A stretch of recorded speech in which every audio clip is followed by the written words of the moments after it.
So let's start. So very good evening, everyone. Welcome to this webinar on AI collaboration between India and Taiwan. My name is Rajesh Bansal. I head the Technology and Society Research Program at Carnegie India. As some of you might know, Carnegie is a global think tank which is more than 100 years old. It was set up by Andrew Carnegie, who also set up the Carnegie Mellon University. It's the Carnegie India is the sixth international center for the Carnegie Endowment for International Peace, opened in April 2016 in New Delhi. Other centers are located in Beijing, Beirut, Brussels, Moscow, and Washington. Our research and programmatic focus includes the political economy of reform in India, foreign security policy, and the role of innovation and technology in India's internal transformation and international relations. The Technology and Society program at Carnegie India tracks the impact of artificial intelligence on society, looks at issues of data privacy, regulation, and implications of biotechnology. Today's webinar, titled The Future of AI Collaboration Between India and Taiwan, is part of a series of webinars hosted by the team here at Carnegie.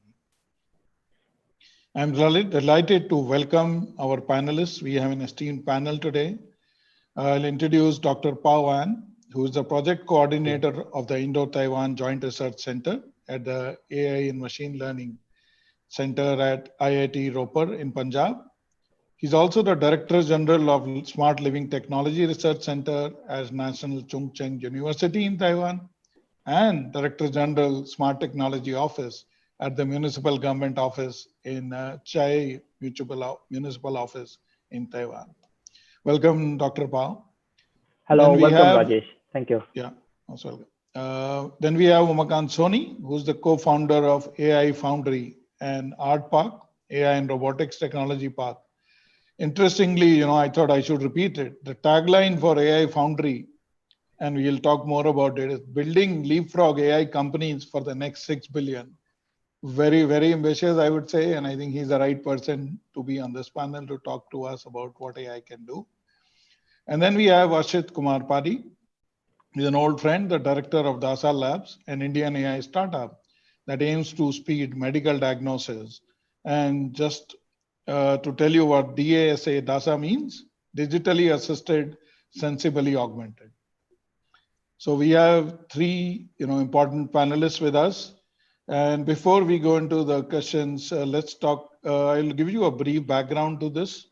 And I'll start with, borrowing a phrase from the AI Foundry website. And I hope Umakant will excuse me, which is a phrase or a saying by Arthur C. Clarke, as we know, futurist. Any sufficient advanced technology is indistinguishable from magic. And that is what AI promises to be. And we will see how India or Taiwan can collaborate to achieve that magic to improve the lives of people.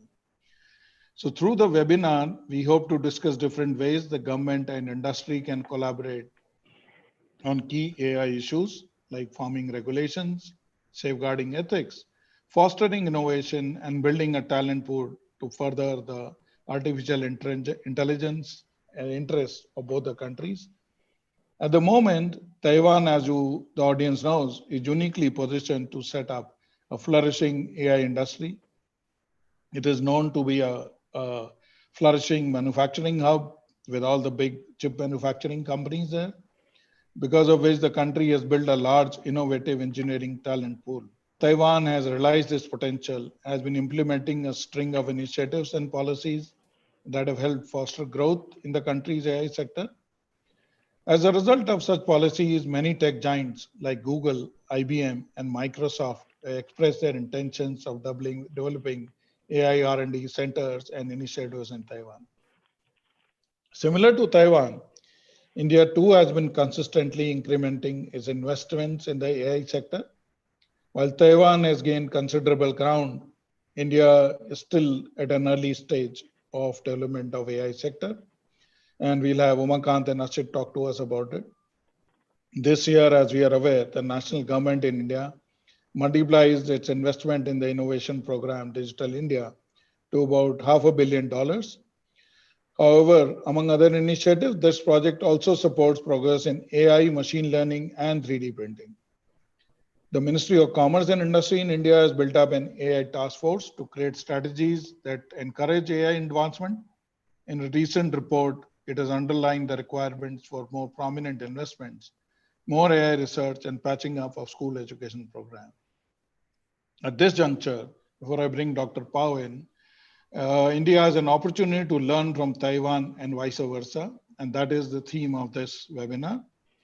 I would like to thank everyone who has joined in from various parts of the world, the Americas, for Asia, as well as Europe. So Taiwan has potentially, and India can leverage each other's strengths, including India's large pool of STEM graduates. This webinar gives us an opportunity for discussing the possible areas of collaboration. So Dr. Pao, you're okay, I'll start with you as a first speaker. Could you tell us a little more about the Taiwan AI ecosystem and who are the major players and what are the key developments that have happened in Taiwan in the recent years? Okay, sure. Thank you, Rajesh, for giving me this opportunity. Regarding the AI initiative that Taiwan started, I think it started around mid 2017. So that was around more than 3.5 years back, or around 4 years back. We had an overall plan by the Legislative Yuan, that is the Legislative Assembly. It was across all the ministries, almost all of the ministries. And they laid out a plan on how all the ministries and the industry and all can cooperate and build up the AI technology and the companies and all in all areas. So they starting at that point, they had a vision of, I think there are 3 visions. Let me just read it out. One is innovative experience of AI. So we wanted AI to actually affect the lives of people and not only technology. I mean, we wanted AI to be innovative and to be experienced by the people, including the industry and also the normal citizens, whoever are in Taiwan. So that was one of the vision. The second vision was we wanted hardware and software co-development. As you all know, Taiwan has a very large hub on IC fabrication. So how to leverage on the hardware expertise that we have in Taiwan and how to bring the software, whatever expertise or the software companies to collaborate with the hardware companies in Taiwan. That was another vision that we had, because as we all know, AI is not only software, it also requires hardware. So it's always an integration of hardware and software. So how to leverage on the co-development of hardware and software, that was the second vision. The third vision that we had around 3 or 4 years back, it was industry promotion. So we wanted the industries, especially the industries which were still at 2.0, the levels of 2.0, or even less than that, because as we all know, now we are going into industry 4.0, but how AI can play a major role in promoting the industry sector so that they can elevate themselves from maybe 2.0 or 2.5 to directly to 4. So that was one of the visions. So we had around 3 visions there back around 3 or 4 years back. And then we had around 5 different policies that were implemented across these few years. The first policy was AI skill incubation. So we wanted people, we wanted the students and the engineers to actually learn what is AI, because if we don't have the manpower, we don't have the skills, then I don't think we can do any AI technology. So that is always a major point in any kind of technology development. So we wanted the AI skill incubation. We had a lot of ways of doing that. Maybe I can go into that deeper later on. The second one was we wanted to have AI champion teams. We wanted teams that could lead the AI technology and not like a common thing among all the people. We wanted champion teams, that is the teams which were very good at AI technology. So that was the second policy. Can I interrupt you before you go to the next one? Could you tell us a little more about AI champion teams? Was it led by the government or was it industry and government collaboration? Actually, it was started with the government, but of course, we always discuss with the industry whenever the government lays out any policies. So it's always a discussion. After the discussions with the industry, we had the champion teams. Yeah. So the Okay, champion great. teams was led by the government. Yeah. Okay, The third one is AI startups and internationalization. So we wanted the new companies to come up with AI because if we want the older companies, especially the large sized companies, to directly implement AI, that's quite difficult because if you want to change all the industry sectors, the factories and everything directly to industry 4.0 or implementing AI directly into the factories, it's not so easy. I'll give you an example later on, because actually when I was in the government back around 1 or 2 years back, we went to one of the companies just near our university, which was fully Industry 4.0, and they had, full automation with AI. okay, And when I asked the what do you call it, the boss of the company, what I mean can you change the industry 2.0 company, which he has another one in another yeah, city, yeah, Taichung. Uh, can you change that one into a 4.0 one? So the boss said no, it's not so easy. So to have an okay, existing company directly to change it into one which has AI implemented into the industry is not so easy. So we wanted to have AI startups, and there are lots of initiatives in this area. The third one is the loosening of the laws. I mean the legal regulations, because whenever we have such kind of innovations that is to be realized in the industry, there are always all kinds of restrictions. Like for example, financial technology, fintech. There are lots of restrictions, especially in Taiwan. The restrictions on fintech is very very strict. So okay, how to loosen all the regulations. One more thing was how to bring up the sites.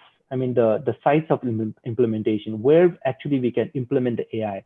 Because if the local governments don't allow the industries to actually experiment all the AI technology on in the real life world, then I don't think AI can actually be. I mean, it cannot integrate with all the whatever we have around here in Taiwan. So we needed the sites. So that was also one thing which we started.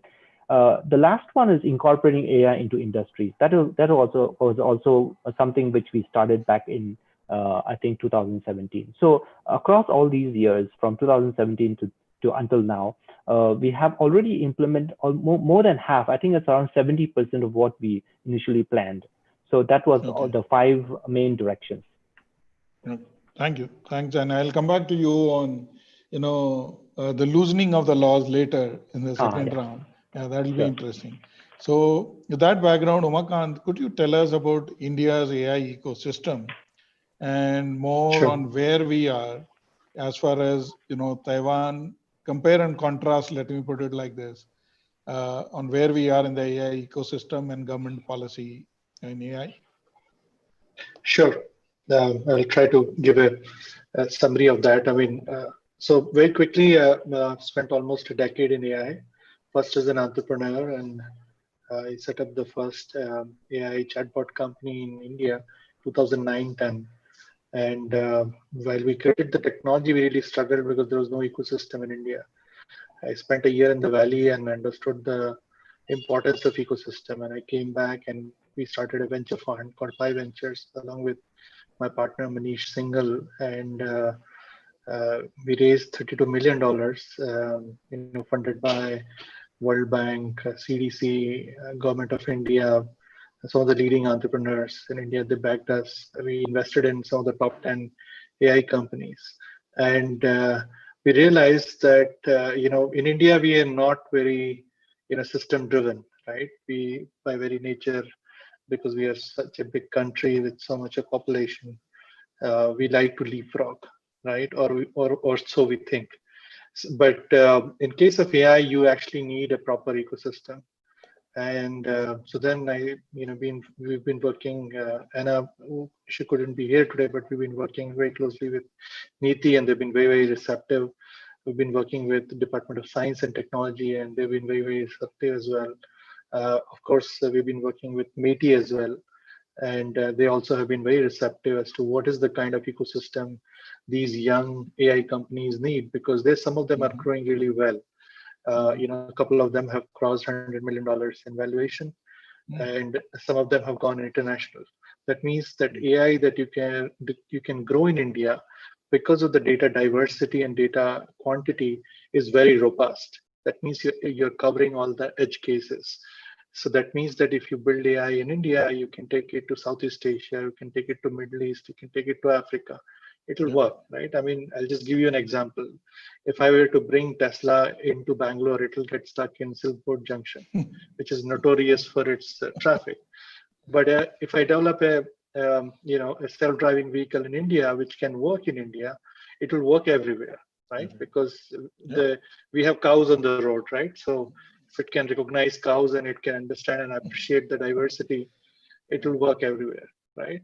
So, having shared this enthusiasm with the government of India, they actually were very encouraging. And what we are trying to build with the government intervention, of course, is what we call as idea to impact innovation engine for AI, where we basically work, in a triple helix model where we bring industry, academia, as well as government together, right? Because a lot of this infrastructure creation has to be done along with government. So as part of this, you have the university ecosystem in India, which actually has been known for producing top tier talent, right? But unfortunately, those top tier talents are not really, finding, postures to work on in India. So what we're doing is that we're basically saying, hey, you start with an idea in the university ecosystem, then we are creating what we call as a whole bunch of research parks. So in fact, one of the research parks we are developing with Indian Institute of Science called Art Park, AI and Robotics Technology Park, which is going to be like an example of how this is supposed to work. So you have, university ecosystem, then connected to it as a research park, which takes these validated research ideas and converts it into prototypes, right? And then you take prototypes and convert them into products and companies in a foundry kind of setup. And that's why we set up the AI foundry. So that you can really deepen the science and deepen the tech in AI, because you need that. You need 3 to 4 years of time before these companies can really have the reliability to be useful and practical in all kind of scenarios in the real life. You cannot short circuit that. You cannot rush an autonomous car into production. You shouldn't do that, right? Or if you're talking about healthcare ecosystem, we have invested in 4 healthcare companies. We saw that till they were proven with clinical trials, it is not advisable to bring them into everyday life, right? So it has to be what we call as from idea to impact innovation engine, and which is all clustered together, right? And that's what, if you look at US, they have done that. In China, they have done that. If you look at some of the European countries, they can do that. They've been doing that. So this is something that we've been trying to implement in India, given the fact that the India data diversity is actually more than China's. A number of languages that you speak in India is 20 plus, right? And it is not just dialects, it's actually written and with the grammar, right? Now, if anybody has to come up with a universal translator and we have to prove it with data, India is the best place to do it, right? So this basically is where we are, creating a niche where we say that if you create AI in India, you can create it for 6 billion people, not just for 1 billion people if you do it in Silicon Valley. Yeah, no, thanks for sharing your thoughts on that. But if you could spend a couple of minutes talking to us about, you said you're working with the government, various ministries, DST, Department of Science and Technology, Ministry of Electronics and IT, and NITI Aayog, the government think tank. Could you tell us, where are we in a policy level? As Dr. Pao explained, Taiwan has already kind of got into action, as if I can call it. And moving things, as he's saying, in 3 years, 70% of what the government laid down as a vision has been implemented. So could you talk to us for a couple of minutes on that? Sure. So I think Niti Aayog came out with National AI Strategy. I think it's already been 2 years old, 2.5 years old. And as a result of that, there are 2 missions which are already in motion, right? These are national missions. One is cyber physical mission, which is getting executed by Department of Science and Technology, which has an outlay of $500 million. Another one is National AI Mission, which is being taken to the reality by MeitY, under which another $1 billion have been envisaged, right? So if you look at it, $1.5 billion is not a small amount of money, given that purchasing power parity that exists in India, right? So I think Government of India has taken a very long-term view of AI technology, and I think that is very, very encouraging. And now these missions are no longer paper missions; they are actually getting implemented. Like we are setting up this AI and Robotics Technology Park along with an Institute of Science. That's part of this mission. It's part of the this mission seed funded by DST, Department of Science and Technology. Oh, that's good. And then we will also try for support from the National AI Mission as well, right? So and this is a very ambitious research park which is focusing on AI and robotics, which is actually having triple impact in terms of technology. So it is combining social impact with economic sustainability and technological advancement. So it's a very ambitious, thing that India is doing now, which it has never done before, right? With a very clear mandate on translating research into product and companies. So far in India, research has been more about publishing papers and creating the talent, right? But now, the Indian government has taken a very, serious view that we need to be creating the technologies that could work for India and subsequently the rest of the countries which are very much like India. Yeah. Sure. Thank you. Thanks so much. So, and I'll come to Ashit. Before that, I just want to tell everyone in the audience, as you know, that this is also being telecast live on YouTube. You are requested to submit your questions on either the chat on Zoom or on YouTube, and we will definitely try and address as many as possible. We reserve the last 30 minutes for that. So thanks so much. So Ashit, you are working, you are the co-founder of DASA Labs, and you are working in the field of AI and health. So as Umakant said, the AI Foundry is not looking at just AI for 1 billion people of India, but reimagining things for 6 billion people. And health, not just because of the current pandemic, as we know that India has various issues related to health diagnostics, imaging, and whatnot, apart from infrastructure. I would request you to talk to us more about the health and AI ecosystem in India, and then we'll move to a deep dive into some of that later. Thank you, Rajesh. So let me address that. So Rajesh, I have co-founded DASA Lab, a company which focuses on AI solutions in the healthcare space. So I will just take a little 2 to 3 minutes to talk about that how the healthcare system or the distinct trends are converging and how AI is going to support that this ecosystem. Sure. We have entered a kind of new era of the health. I would call it a kind of new health, and health matters for each of us, each individual, and the society as a whole as well. It lies at the heart of our economic and political and the social and the environmental prosperity, and is one of the largest industries in the world. If you look at the modern health systems, it can treat and cure more diseases than ever. Now technology is bringing innovations to old treatments. Cost, quality, and access issues remain, and our systems are becoming increasingly unsustainable. But if you look at, there are distinct trends which are converging at the cusp of the technology and the healthcare sector, which mean AI will come to define new health. So let's look at the first, trend that which is converging at the cusp of the technology and the healthcare. So I would first say the first and foremost is the value challenge. So now that all the countries across the globe are facing the value challenge, there is escalating demand from the long term, from the chronic diseases, from the rising cost of the healthcare, often with an aging population and a limited resources, which could be in terms of the economy, money, or the specialist, or the supply of the medical practitioners.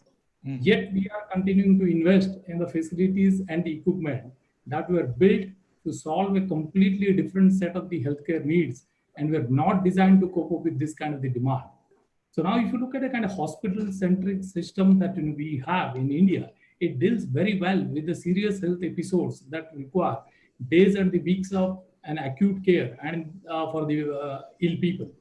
But it was never intended to deal with the large number of the people whose conditions are chronic or the complex, or it requires support for a longer term. So that would be that first challenge that I would look at, or sure. Is the trend which is converging. So if I move on to the second one, I would say the past decade we have seen the explosion of the data in terms of the health records, so which are available to us today. While we have trillion gigabytes of the data with us, and furthermore, maybe only 80% of this amount of the data is unstructured, meaning it is not contained in a kind of a database or some other type of kind of the data structure.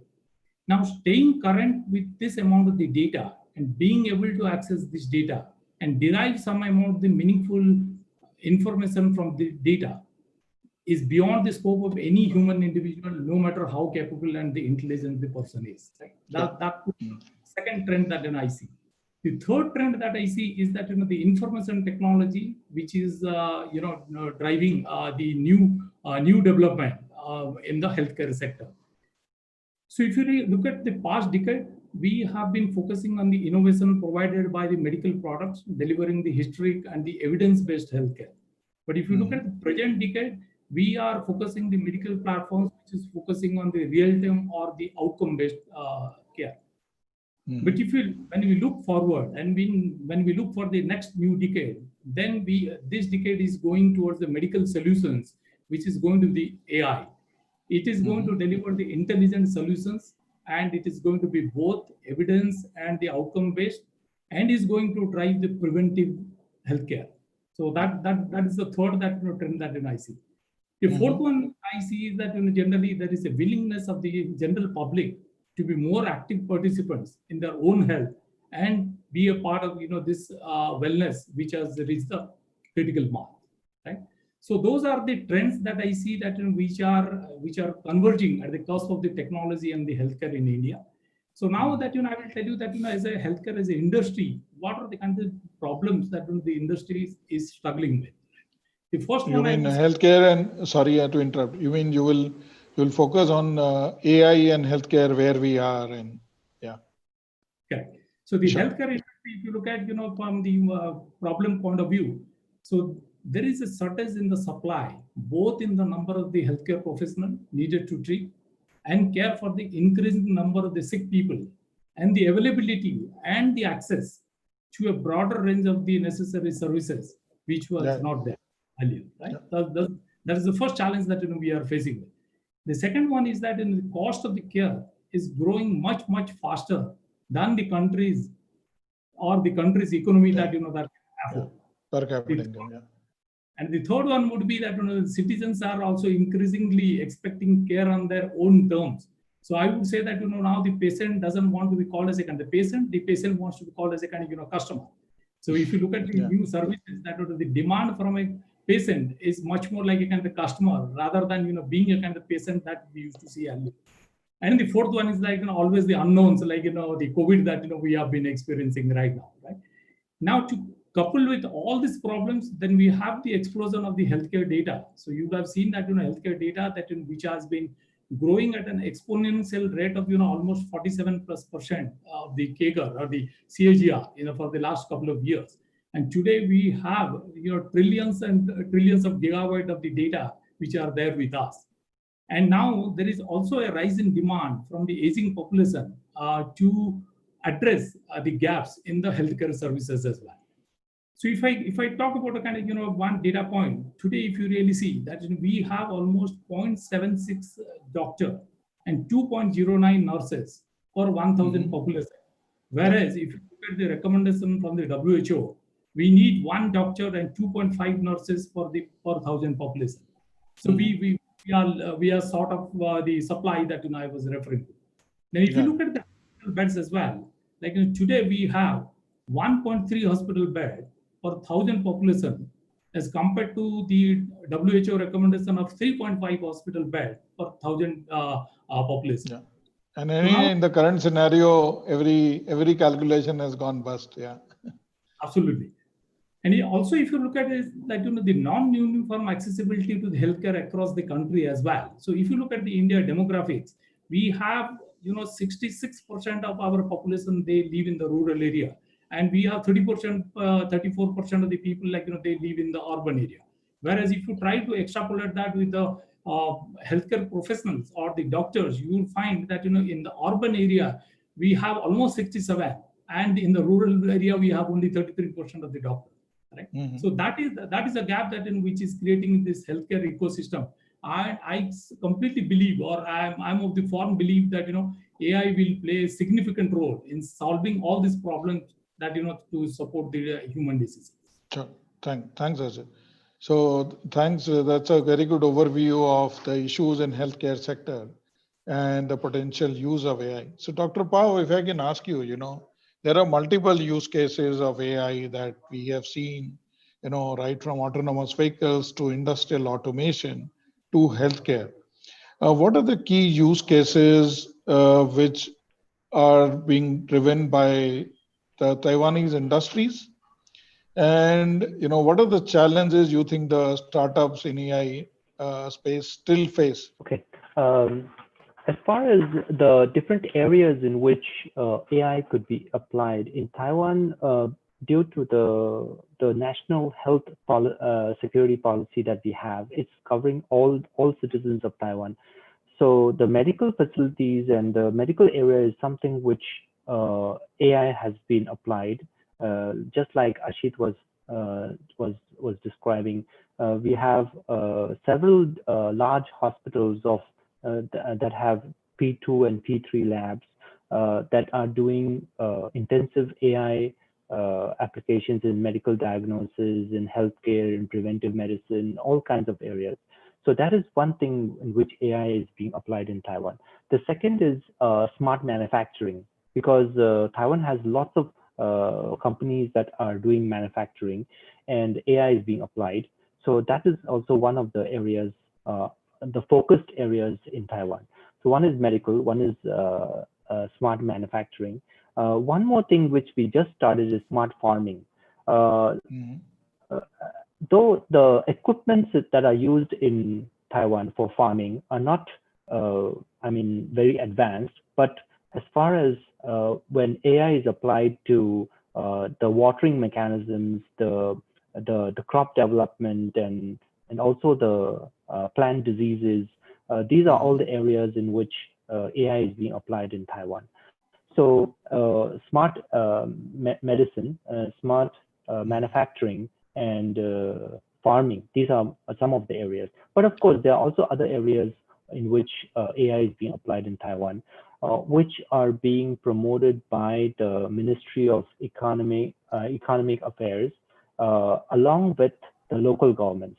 So we have a strategy in which AI is being applied in the cities and the towns in Taiwan.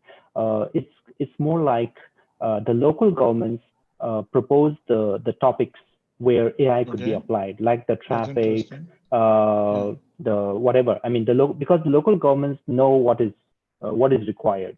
So the local governments propose the problem. Sorry to interrupt. If you can give an example from the municipal corporation where you are the DG leading that smart city. Could you give us an example? One example, which is a very successful application, was smart street lights. We changed all the lights, especially the poles on the intersections of the roads. because initially we had lots of poles, including the poles for the traffic lights, one pole for the street lights, and we didn't have lots of sensors and all. We combined everything, and so now we have smart street lighting, which has lots of sensors on the pole of the street lights, including like video cameras, PM 2.5 pollution detectors. We also have water level sensors, and of course, for the smart street light to do any kind of data transmission, there is a strong gateway which is also attached to the street light. So this is one of the application where we had, the local government proposed that we need to have the street lights combined, and we had to make it more smart. So that was one of the application. So as I was saying that the local governments propose the problems. The federal government, the central government supports the application of that AI. Within the site of the local city, and then the industry comes and actually realizes whatever is being required. So it's a three-party collaboration between the local government, the federal government, and the industry. But of course, the industry also has to support a part of the funding for the project, because the central government won't provide 100% funding. So normally the central government gives only around 40 to 60% funding, and the rest is given by the industry. So of course there will always be a question as why should the industry pay for whatever they are doing themselves? Yes. So the what do you call it? The business and whatever is being attached to the AI application within the local area, actually whatever benefit is obtained from that AI application, that goes to the industry. So that's why the industry are willing. Okay. Yeah, they are willing to invest into that application, because then whatever benefits in the future of that application, that will go to the industry. So that is something which we've been doing across the whole island. Yeah. That's interesting. Yeah. Yeah. Thanks. So that was one thing which is. Yeah. Sorry. Yeah. Sorry. You want to add something else, or I thought Yeah. Yeah, that is something which is being done very successfully. I think at least from last year and this year. Yeah. Okay. Now that's very interesting to know. Especially you answered the question which I wanted to ask about funding, and especially I was smiling, and so was Umakant, because looking at how this will transpose to India. So you do work very closely with the government of India, and as you heard from Dr. Pao, that the industry and the government, including the local government collaboration, is very high. So AI is solving real world problems which are thrown up by the municipalities, the municipal governments. So how do you think what is currently happening in India? Let's say the Bombay Municipal Corporation or Bangalore. You mentioned about traffic. So just as an example, traffic nuisance, so to say, if I can use that word, in Bangalore. So what do you think, where is the status of industry and government active collaboration to start solving real world problems? And what do you think can be done? Yeah, so I think that's, what Dr. Pao was mentioning. I think it's a very, very, very specific, implementation of AI in real world scenario, right? And we are seeing this in India as well. We are seeing that. I'll just talk about concrete examples. The government of Karnataka has been very, very supportive. In fact, they've also, supporting Art Park with a large amount of grant, right? And they're also very keen to actually accelerate the AI vision and strategy for Karnataka, right? And they're looking at 4 areas, which are one, of course, mobility is one big area. India is a very large country. We are 1.36 billion people, right? Yeah. And we have to move to produce, GDP in some sense, right? So for us, how do we move people easily is something that is of really, really importance, right? And as efficiently as we can move people, it will become easier for all of us, right? Mhm. So I think looking at not just the traffic issues in the cities, which are actually quite significant, but also if you look at the logistics of, in terms of transporting materials, I mean, especially the farm output, right? Now that could mean that, I mean, we in India, waste 1/3 of the produce, right? And that actually is the reason. So in India, I mean, agriculture is a logistic problem, right? Because, yes, if you produce it, but if you're not able to transport it on time, then it actually gets wasted. So Yeah. that is one big area of focus that government of Karnataka has identified. Then basically looking at the whole supply chain part of AI, and how do you really make it leaner with the data flowing in both the directions.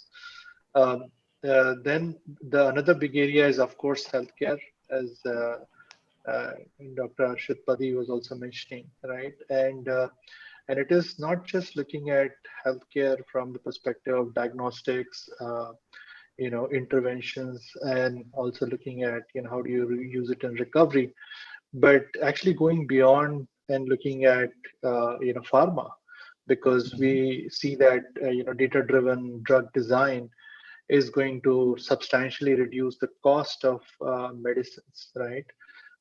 By a factor of maybe 100 or so, right? And that is actually a real promising area to work in. And we are Mhm. encouraging, seeing that, the local startup ecosystem to come around that. Um, the fourth area, which is kind of very deep interest, apart from healthcare, logistics, mobility, and transportation, is fundamentally I feel in the area of education, right? I think Mhm. AI, and we are seeing this, right? Thanks to COVID, a lot of these digital technologies are getting accelerated in terms of adoption, and we do see that learning and education is going to get massively transformed with AI. And since we have large numbers, probably that's the only way it's going to work, right? Like we have, I mean, doctor to patient ratio, which is Yeah, 1/4 definitely. of that of Mhm. US, right? Mhm. Teacher to student ratio is even Sure. worse, right? Yeah. So if we have to actually accelerate adoption of learning and skill development, we have to leapfrog, and that's where we see that there is a big impact of AI possible. Um, Yeah. If I can and interrupt, Umakant, you told me you would, since you mentioned COVID, specifically to do with a lot of interesting things that the AI companies which you mentor are looking at solving in the COVID arena. Could you talk to us a bit about that? And you give an example interesting to do with dinosaurs. So I would love to hear from you, the audience. Yeah. Thanks a lot for asking that question. So I have this interesting analogy to share. I mean, so the KT extension event that happened, right, literally changed the way the Earth took shape in some sense, right? Like, so the KT extension event was when dinosaurs used to be really dominant species on Earth, right? And then there is an asteroid that hit, and it changed the supply of food because of the temperature changes it brought about, right? And because the food supply got disrupted, dinosaurs couldn't survive the change, and a very interesting species came out from below the earth and started to then slowly occupy the niches that were left untouched by the demise of dinosaurs, and that was rats. So rats actually came out, and then they multiplied into different kind of mammals, and eventually, we came into being, right? So we see a similar way in which COVID is actually accelerating the adoption, in the sense that it is going to actually lead to a lot of the, legacy companies which have been large, right? Mhm. If they don't have a technology core, they would actually get wiped out, with this event. And so the AI and the COVID wave combination is going to change four things that I see. One is that online everything, right? And we are seeing this, where startups are working on it, big companies are working on it, whether it is education to learning moving online, healthcare moving online, gaming and entertainment moving completely online. We are now having movies getting released online. And when you have things online, you're generating tremendous amount of data about how people want it, right? And we see that there will be smart companies that will come up. There will be small, very nimble, very agile, driven by AI startups, which will actually start to dominate some of these segments, which are new. The second big area that we are seeing is that physical and digital world are getting closer together, right? So we see that AR and VR is going to be the new Windows. Map is going to be the new browser, right? Tele-robotics is something that we are seeing that is going to, is probably the new way of working, where you might be sitting in India, but with 5G and AI, you could be driving a car in Australia, or maybe driving a farm in, maybe New Zealand, or maybe, helping, quality control a factory in Taiwan, right? So we see that, some of these interesting changes are, will be picked up by the new startups. And that is where I see there is a great opportunity for India and Taiwan also to collaborate, because Taiwan has this great understanding in hardware, and India actually has a really good amount of understanding in software. And we have data. I mean, I use this for, favorite term of mine, that India is the supermarket of problems. We have all kinds of problem data. That exists, yeah. So if you have problem data, then only you can develop AI solutions on top of it. So India is a great place to create new kind of technologies. And because we are ready to adopt leapfrog solutions, I mean, for us, normal solutions won't work. India is the place which is actually seeing the fastest adoption of AI as well. So that's where I see that, Taiwan and India can collaborate and probably work on some of these exciting changing areas, combining hardware, software, and data. And maybe we could be probably giving birth to a new kind of companies which could, as I was saying, dominate after the dinosaurs are dead. Okay. No, thanks, Umakant. You actually brought us to the, so to say, the third part of the discussion. An interesting point which you raised, and Dr. Pao had given an example of a company boss whom he met. He said he was at Industry 4.0 and he was running another company at Industry Level 2.0, and whether it can transform. And the boss's answer was no. So Umakant, that's exactly companies which don't adopt and who are not nimble-footed and agile will get impacted in this post-COVID world. So before I go into the collaboration areas, I would just like Ashit to talk to us for a couple of minutes. Ashit, in healthcare specifically, as we have discussed in India, I personally also believe healthcare is a major use case which can transform the way India's healthcare system is handled, which is devoid of, we'll always have a healthcare professional shortage. So specifically on that, on healthcare and data, we and the government sits on the maximum amount of data elements in the healthcare.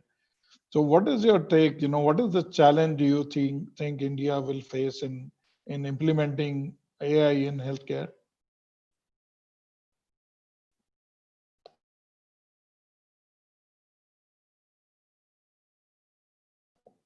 You're on mute, Ashit, sorry. Are you able to hear me? Now we can hear you, yeah. Rajesh, is it audible? Yeah. Yeah. So thanks, Rajesh, asking for that question. So if you really look at the AI adoption in India, and if you ask me that what are the kind of challenges that we are facing right now, so maybe just let me just list down a couple of the points that I think. So one is that difficulty in access to the industry-specific data, which is required to build the customized platform solutions. So if you really see that currently either it is available or it is concentrated in the hands of the few major players. but it is very difficult for the new entrants to deliver these tailor-made services which can compete with the other data-rich incumbents, such as the, like if you take the example of the Facebook or the Google, right? So this phenomenon results in the creation of a very big few, creating huge entry barrier for the startups. So that is the way that I see. The second one, if you really see that, we also have a kind of a lack of the adequate talent to build and deploy the AI systems to the scale. Now, talking about the data that you are talking about, maybe let me just address few more or 2 or 3 more challenges that I will talk about specific with respect to the healthcare.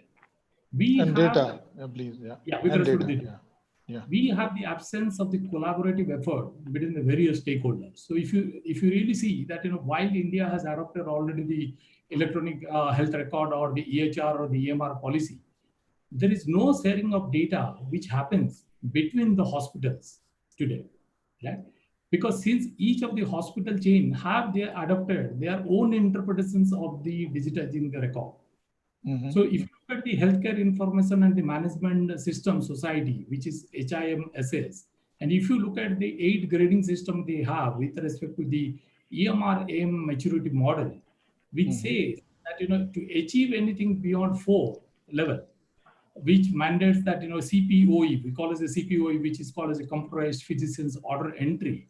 The sharing of the data, both internally and externally, is extremely important, which is not that clear, right?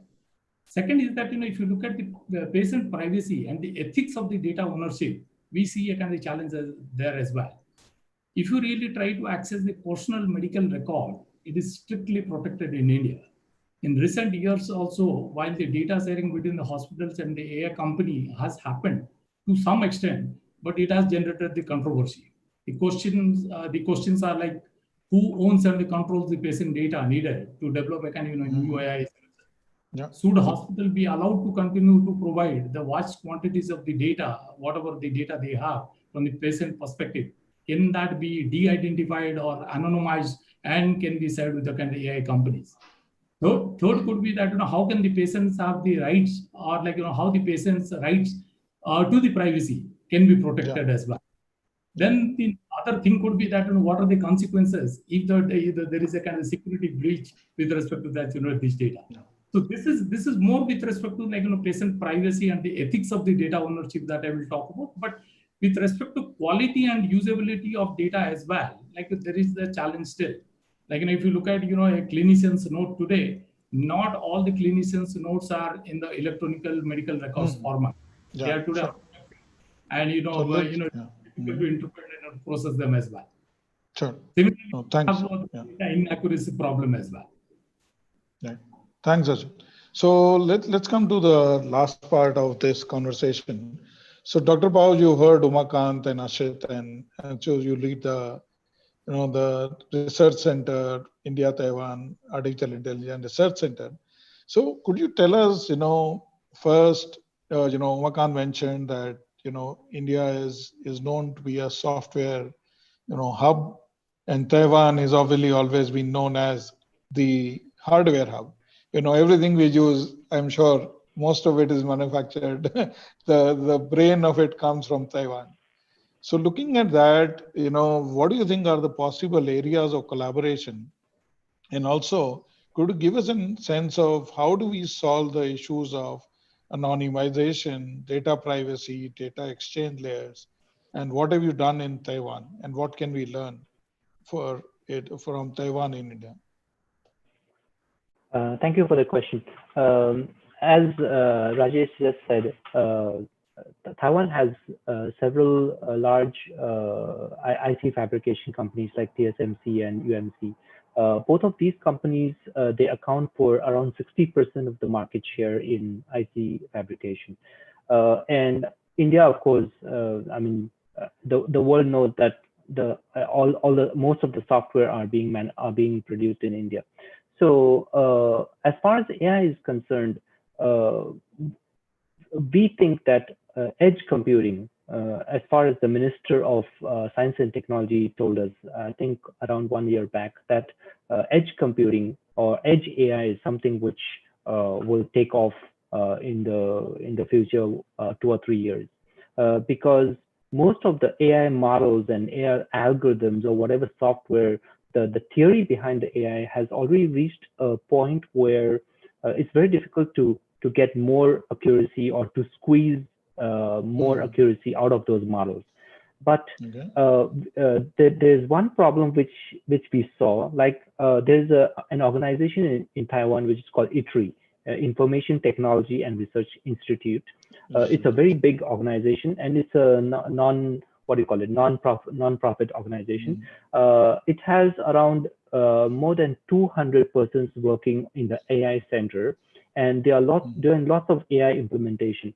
What they found was the models or the AI software that we get open source on, like, for example, on GitHub and these kind of websites, though they claim that we can get 95% or 99% accuracy in whatever kinds of detections or predictions that we want to do.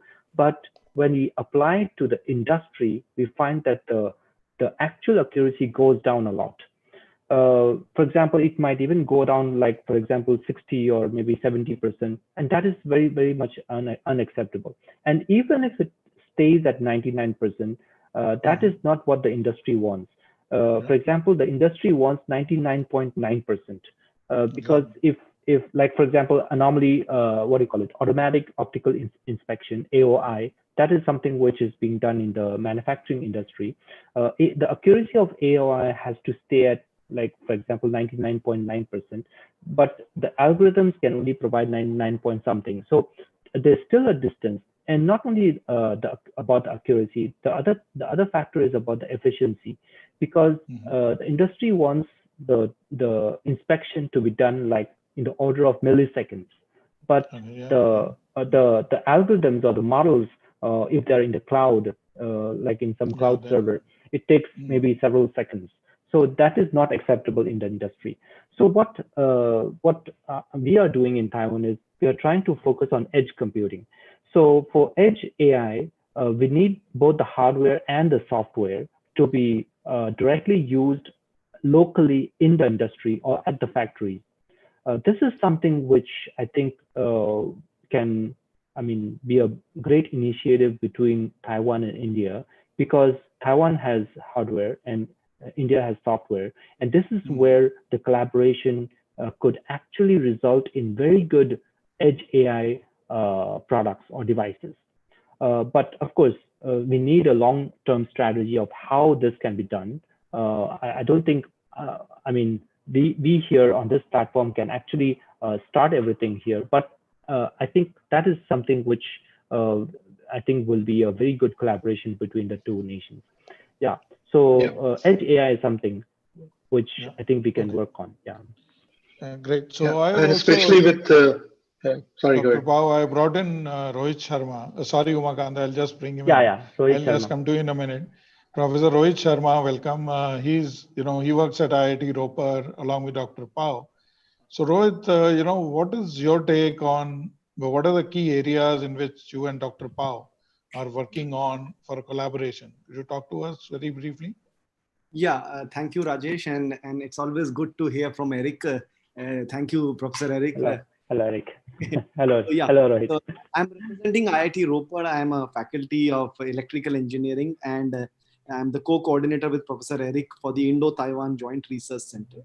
And Taiwan is one of our most important partner nations in terms of internationalization and bilateral exchange of faculty and students.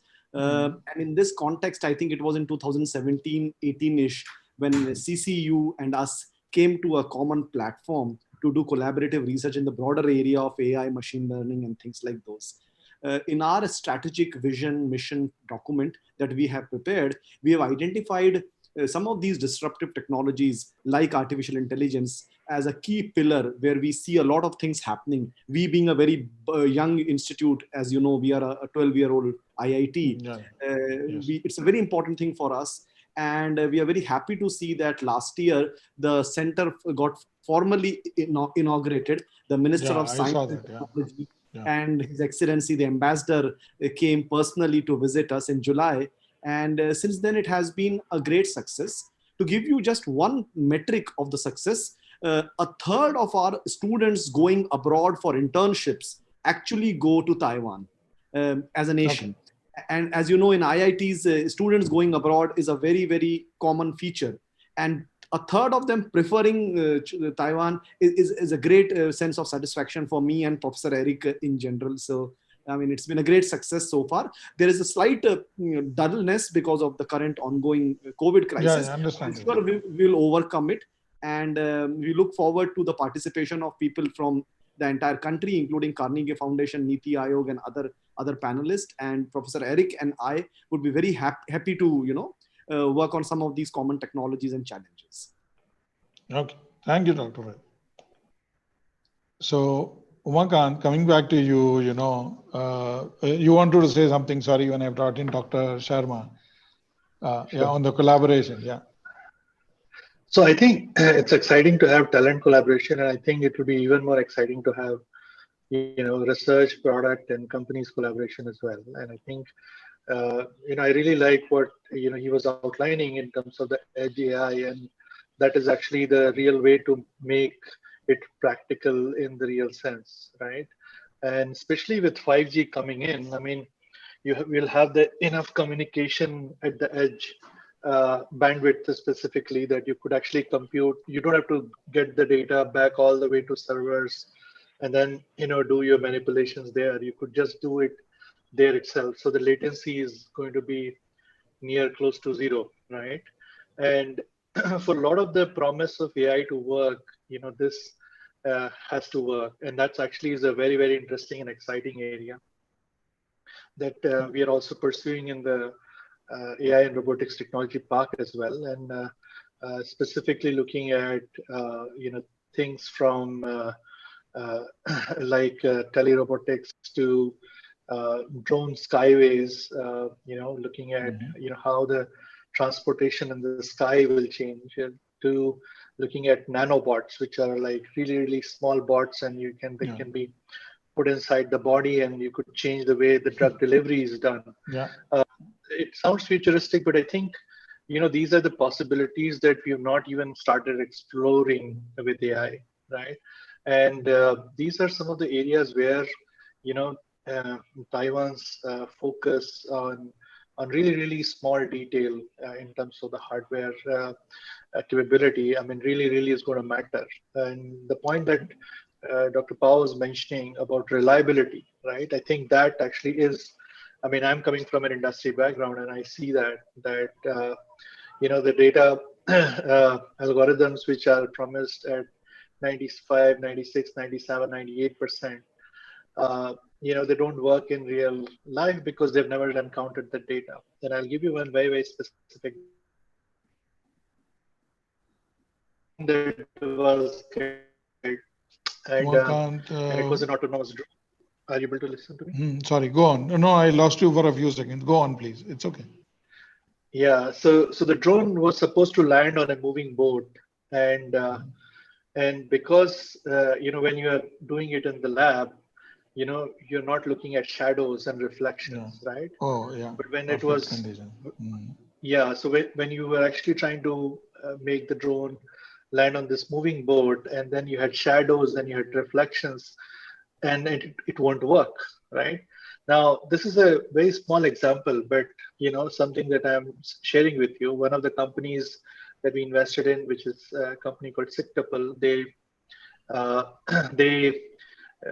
basically apply AI to pathology. So they basically scan the blood slides with computer vision, and then they extrapolate. They basically figure out the shape and the morphology of the cells that are there. The cells, yeah. Right. But when they started implementing it into rural areas in Karnataka, they realized very quickly that there is no 4G there, right? So they actually had to bake the GPU onto the device itself, right? Now, this is a real, because the amount of computation and the data exchange that was happening was quite large, right? And you cannot have a lab technician sitting there waiting for the connection to improve. Yeah. You cannot, right? So because there is a real quality, QoS issue, quality of service issue, because the consumer does not care whether it's an AI device or not, or an AI powered device or not. It expects a certain amount of result to have, right? So I think from the practical perspective, I think on the edge AI has to be real, and that is where it's an exciting area to do some practical collaboration possible. Yeah. No, thanks for bringing up that example and the accuracy which Dr. Pao said, and you spoke about edge computing. So I have a question from Sai Krishna, who's asking, how far is 5G tech development with respect to AI connectivity happening? Umakant is addressed to you, but I would leave any of you to answer. But Umakant, you can go first, very briefly, because what you said, the practical example you faced in Karnataka. Yeah, so I mean, this is the reality probably in other places as well. So in India, we still are finding our feet in 5G because of the spectrum and license issue, and we need to sort out the business model for 5G. And I think probably we can learn from Taiwan and how they've gone about 5G. Of course, the standards are still settling into place, and the technology is still evolving, right? I think we as a nation has to do a lot to accelerate the adoption of 5G. I think we need to sort out the way we are going to license it out. If we can do a lighter licensing model where there is no upfront selling of a spectrum, but it is actually but instead of that, if it can be on the business model revenue share perspective, I think it's going to be beneficial both for the government, because then it can actually realize far more revenue. And in 5G, which was not the case in earlier 4G or 3G, I mean, in 3G and 4G, you cannot measure the economic impact of the communication that you're providing. But with 5G, you can actually have much deeper granularity of understanding of the economic value. So you could actually build a asset-light model for 5G licensing. And I think we should adopt that. Second is that I think the test nodes, right? So we don't have test beds for important 5G area industries, whether you say, for industrial automation, whether it is to say for autonomous cars or even semi-autonomous cars. If you want to test connected cars, you cannot do it in India today because we don't have 5G nodes which are available as test beds. So in fact, one of the things that we're trying to do is to actually create, accelerate, help push the government to actually create these test beds where you can actually test these advanced technologies on the edge AI in India, because currently it's not there. So if that's another area where probably India and Taiwan can collaborate as well. Okay, no, that's great to hear. And obviously the geopolitics of 5G is a separate matter. It's a very complex topic for a separate discussion. But tell me, Ashit, you heard Dr. Pao and Umakant talk about this. Where do you think, I do understand that you haven't been working at firms in Taiwan, but if you had a wish list of what potentially the AI and health sector could learn from Taiwan, what would two specific things be? Especially the issues around data, electronic medical records that you mentioned. So Rajesh, if I have to say that, a couple of the things that where we can partner with Taiwan, I would say that one which we talked about a few minutes back, I think that, which Umakant was also referring to. So one could be that developing the new medicines of the drugs with the AI. The reason being that today, if you look at the drug development industry, it is bogged down with the skyrocketing development cost. It almost takes out $2.6 billion to put each of the drug through the clinical trial, and only 10% of these drug trials, become successful, right? Yeah. So that is one of the area that where I see that AI has a lot of room to play. I think that is one of the things that I would say we can partner or we can collaborate with the Taiwan to see that what can be done.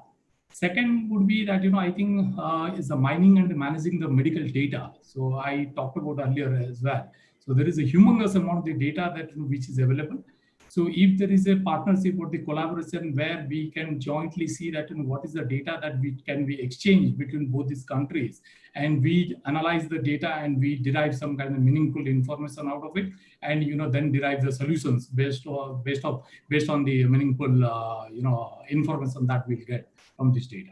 So I would say that these are the 2 points that I would say where we can partner or collaborate with the Taiwan. So Dr. Pao, if you would like to respond, one is we had Professor Rohit also tell us a bit which are the key, areas of research that you are looking at taking up at IIT Ropar, and the big use cases that you are planning as a part of your vision. The center was initially set up between CCU, my university, and IIT Ropar. The broad area, as Dr. Rohit said, that is AI and machine learning. But we are currently focusing on actually there are two parts. One is on image-based processing, like for example medical images and all kinds of images, especially because now we have lots of cameras everywhere. Like for example, we can do face recognition, we can do anomaly detection, especially in public areas where we would always like to know if there is any kind of theft or danger or whatever kind of security problems. So that is one area, image-based processing, where AI can be used. And of course, that is also one of the areas in which AI is quite mature. I mean, the technology of applying AI to image processing is quite mature. So that is one area. The second area is fintech. I'm not very familiar with fintech, but that is also a part of the main objective of the center, where we can apply AI technology to financial transactions and detecting also anomalies in financial transactions. Potentially frauds as well. Frauds, or money laundering and all those kind of things. So those are the two areas. Thanks.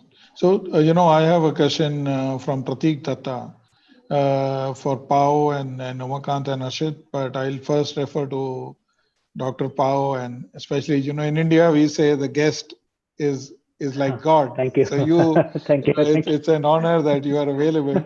And you mentioned during your conversation about, loosening of the laws. So the question is, what are the laws which were a problem? Could you give just maybe one example, and what did you do? And maybe ask Umakant and Ashit to come in. Any specific problem they want to highlight to see? Once Dr. Pao tells us how they have solved some of the problems. For example, one basic problem is data collection, because privacy and security is something which, I mean, most of the societies and all around the world are very much concerned with. So whenever we are trying to collect any data, like for example, even if the offices in the government, if they want to collect any data related to the public, there's always a concern of whether this is legal. So data collection has to be legal, then only we can use the data. Otherwise, that means it's illegal collection of data, especially if we are encroaching on the privacy of the public. Like for example, face recognition is always something which is being always, considered as something which is encroaching on privacy. So we started trying to improve the laws where we can actually guarantee that whatever collection of data that we are doing, we eliminate the parts of the data where personal identification would be a problem. I mean, from the data, if we can identify some person, then that would be a problem. So the privacy is being removed from the data, but that is something which has to be laid down by the laws, that we need to do that. So that is one thing. The other thing is, like for example, UAV, unmanned aerial vehicles.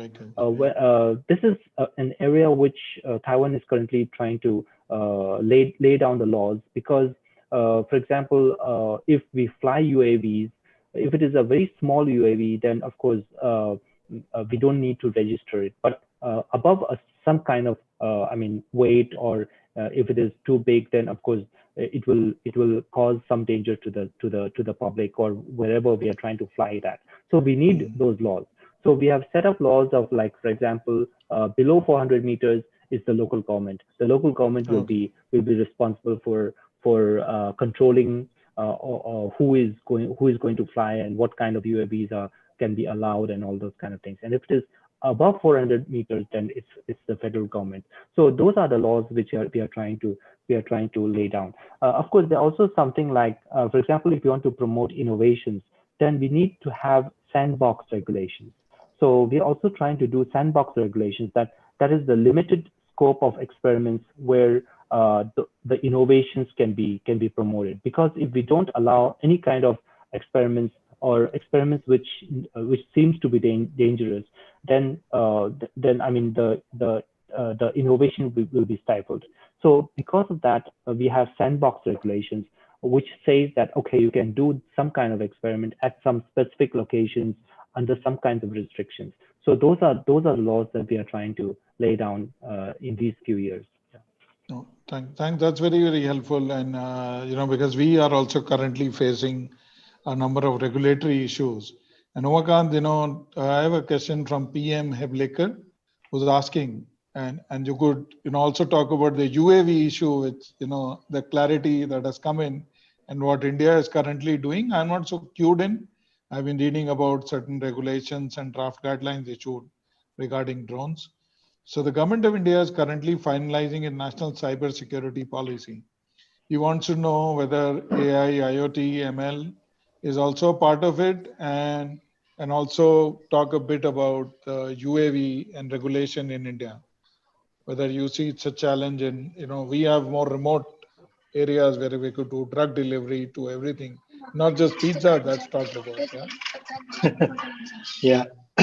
So I think one interesting perspective, especially coming from a country like India, is that in India, data means different things. In India, data is the only asset a vast majority of Indians have, right? I mean, unfortunately, that's the truth. Unlike US or Europe, where they actually have physical assets. For a lot of people in India, data is the only asset they have, right? Yes. Now, if you will not allow them to leverage that data asset to improve their quality of life, it's almost like you're going to stifle them out, right? Out of their own, a better quality of life, right? And I see that that's where the data debate has to go beyond, privacy to move into, in some sort of a way, figuring out a social benefit of that data, right? And can they create a collective data good for themselves, right? And I think that is an important debate for us to have, because our socioeconomic perspective is different than probably European ones, right? Sure. And that's why, one of the, voices that we are raising is in for figuring out our own data security pathway, right? How do we actually achieve data security while still managing our, societal impact goals that we can actually create for average person on the ground, right? And it's important to have our own perspective. I don't think we should need to copy what actually has happened in Europe. I mean, US, nobody talks about privacy anyway. I mean, they own the largest data stores, and the companies actually own that anyway, right? The second perspective is related to data and innovation, is that there has to be data.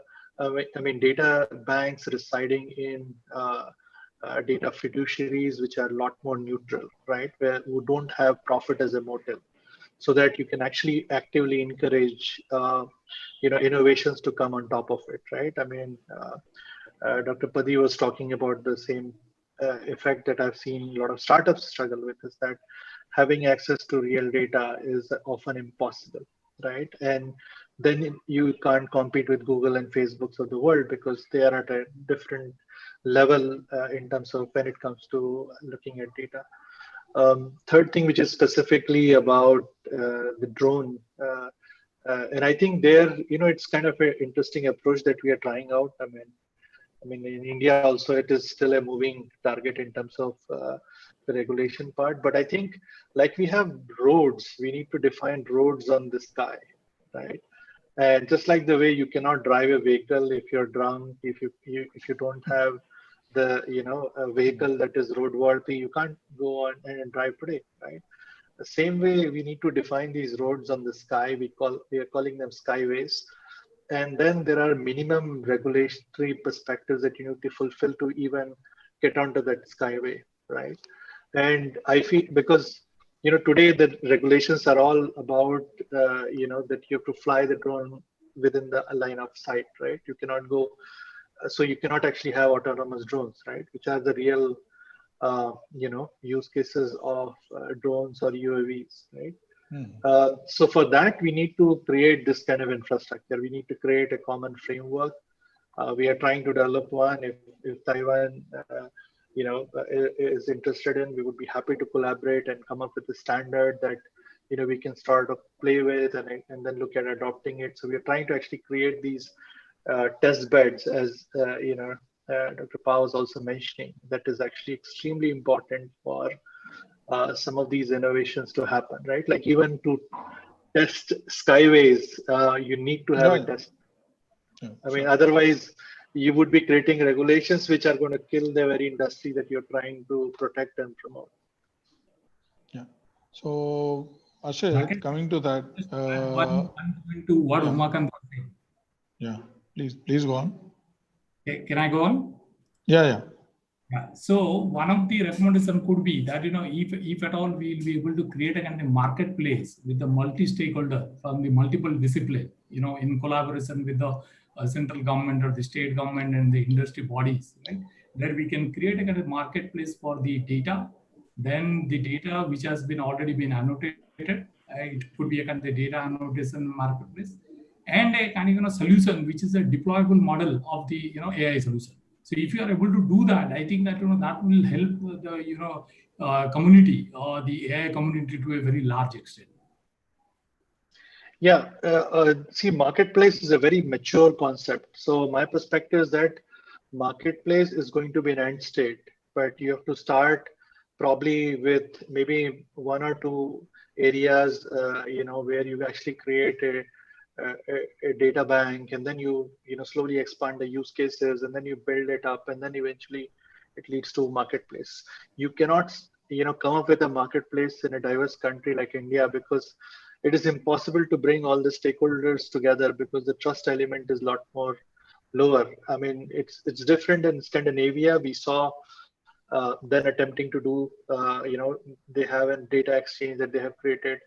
We have, Canada has been experimenting with it, but India is a very different beast. We have so many languages that change every 5-10 kilometers, right? That the data marketplace will evolve, but I think we would have to start with a silo, use cases. I mean, or maybe a few use cases, and then in a particular domain and start with it. I was earlier thinking that healthcare might be an early use case, but I feel that mobility might be easier, use case to deal with, just because of the fact that data regulation around it can be a little bit more lax. But from an impact point of view, Umakant, I feel that for India, absolutely. Definitely, impact point of view, health, and especially, as you said, not just the current challenges, the PDP bill, the Personal Data Protection Bill that is pending in the Parliament, will have a major impact on how we share data, who can share data. So that's another important thing to see. I have one question, and then we can have closing remarks for Ashit. Ashit, in your view, we have a question from Arbind Rath, who's asking how to validate the AI clinical data with credible results. As right now, the variability of data is very high and clinical findings are biased. So what is your response to that? I would say that it is relative. I think that, as I earlier said, like any of the AI engine to validate it to a large extent with a kind 99.9% of the accuracy, we would need a kind of certain amount of huge volume of the data for that system to be trained, and also the data quality as well. I think that when I talk about the data quality, we need to ensure that the data is not biased when we are training the kind of AI model. So I think that it rests to a large extent that what is the quality of the data that we get, and what is the kind of volume of the data that we can get for the clinical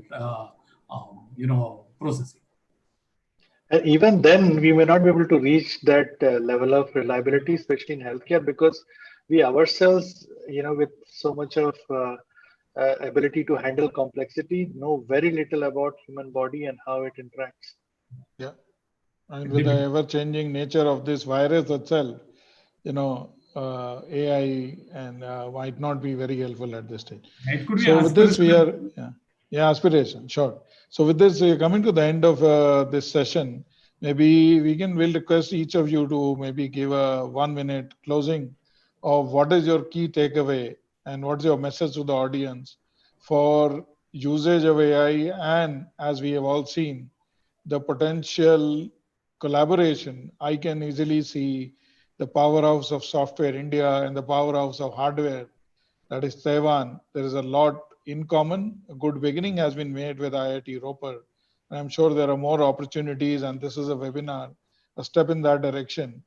So with that, I'll just require Ashit, just a few words, and then Umakant and Dr. Pao to close the discussion. Yeah. So thanks everyone. Thanks for participating in this particular webinar. So a couple of the takeaway from me, and I would say that when I was listening to Dr. Pao, I think one of the area that I would think is that there can be a lot of synergy and a lot of collaboration with respect to what Dr. Pao was saying, that edge computing, right? So that is one of the area that where we can try to see the kind of perfect marriage between the hardware expertise that which Taiwan has got and what is the kind of software expertise that we have got, right? That is the first one. Second could be that yes, we understand that data is the new economy, is the new oil. Maybe that today oil price has crashed, but still I would say that still it remains the kind of. Yeah. So there is a lot of things that we can try to see together with respect to what Dr. Pao was also saying, that with respect to the medical imaging, if there can be some kind of AI solutions which can be built in, and if the data can be exchanged as well with regulatory permission, that could be the second. What they have done. Okay. Thanks so much, Ashit. Umakant?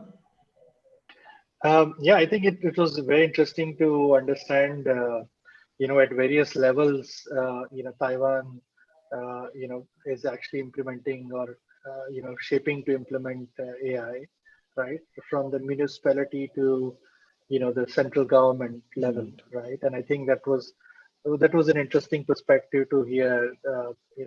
The second one is actually very interesting. I mean, how they are approaching the AI from the perspective of the strength that Taiwan has in terms of the hardware manufacturing, and I think that is actually going to become a core perspective, because as computing will flow to edges, and more devices will have compute infrastructure enabled, the data flowing through these devices and the computation and the resultant AI coming out of it is going to make so many interesting areas which are really not thought of as AI use cases. They will become AI use cases. So I think that is an interesting perspective to take away from. And the third one is that I think India and Taiwan, they can actually have very complementary exchange of talent, research, and companies, and I think that's exciting. Yeah, I mean, unfortunately we didn't get a chance to talk about capacity building, which Taiwan is leading. Dr. Pao, what's your takeaway? I know you are heavily involved in Indo-Taiwan. Is there anything takeaway which you would like to take up in the partnership further? Yeah, sure. I think there are 3 points that I can share. One is, as Ashit was saying, that DASA is involved in lung disease detection. So I was thinking that because Taiwan has a very strong base in medical facilities, and the hospitals are quite advanced here.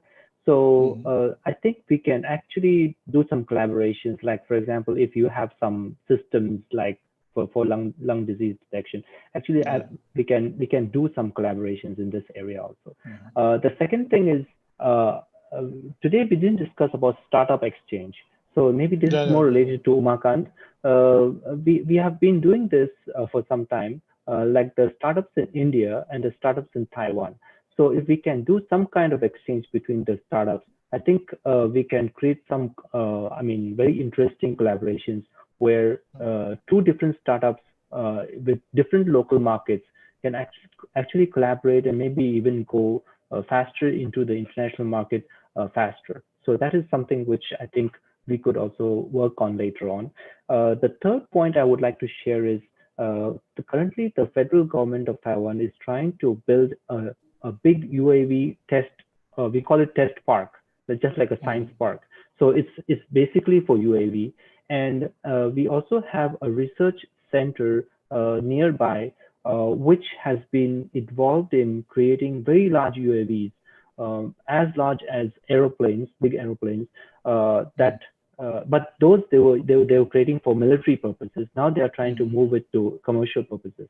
So once this large UAV test park is constructed, actually this is going to be constructed right, in the village, in the town side where our university is located.